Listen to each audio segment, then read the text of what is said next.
महाराष्ट्रातील सर्व जिल्ह्यांमध्ये तालुका स्तरावर व ग्रामीण भागामध्ये प्रतिनिधी नेमणे आहे। Live all India police times news, mobile number 9850363202। संपर्क बदलापूर बलात्कार प्रकरणातील अक्षय शिंदे हा कुणी सोज्वळ महापुरुष नाही, तो कुणी महात्मा नाहीये। त्यामुळे त्याला फाशीची शिक्षा व्हायलाच हवी, पण फाशीची शिक्षा होताना एक कायद्याची प्रक्रिया असते, ती फॉलो केली पाहिजे। या देशाचा शत्रू म्हणवणाऱ्या कसाबला सुद्धा फाशी देताना एक कायद्याची प्रक्रिया संपूर्णतः पार पाडली होती आणि तीच कायद्याची प्रक्रिया अक्षय शिंदे प्रकरणात सुद्धा पार पडायला हवी होती।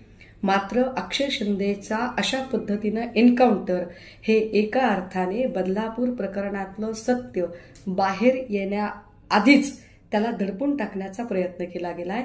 या सगळ्या प्रकरणाच्या निमित्ताने काही प्रश्न निर्माण होतात। प्रश्न क्रमांक 1, हैदराबाद बलात्कार प्रकरणाच्या नंतर ज्या 4 बलात्कारांचा एन्काउंटर झाला, त्यात जी स्वसंरक्षणाची स्क्रिप्ट वाचली गेली, तीच स्क्रिप्ट, तेच स्वसंरक्षणाचा बनाव बदलापूर प्रकरणातही केला गेलाय, हे फार उल्लेखनीय आहे। क्रमांक 2, अक्षय शिंदे जर इतका हिंस्त्र आणि गुन्हेगारी प्रवृत्तीचा होता तर त्याला नेआण करताना पुरेशी काळजी पोलीस कर्मचाऱ्यांनी का घेतली नाही। क्रमांक 3, अक्षय शिंदेला दोन्ही हातात बेड्या असताना पोलिसांच्या कमरेचा पिस्तूल काढून पोलिसांवर फायर करणं शक्य आहे का। क्रमांक 4, अक्षय शिंदेकडून गोळी पोलिसांच्या पायावर लागते, पण पोलिसांकडून मात्र ती गोळी नेम धरून अक्षय शिंदेला लागते की त्याचा जीवच गेला पाहिजे।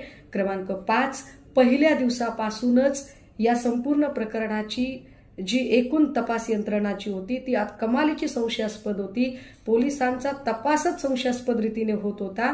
त्यात बदलापूर प्रकरणात शाळेची संबंधित संस्थाचालक आपटे अजूनही फरार आहे, त्याला अटक का केलं गेलं नाही।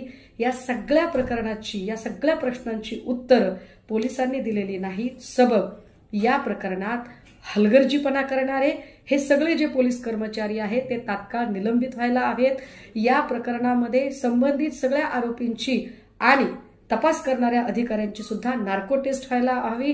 या प्रकरणाची सीबीआय चौकशी होणं गरजेचं आहे आणि आता तरी सत्तेचा मोह सोडून थोडी तरी कायद्याची चाड म्हणून, कारण म्हातारी वेल्याचे दुःख नसते पण काळ सोकावतो, म्हणून तरी देवेंद्रजी।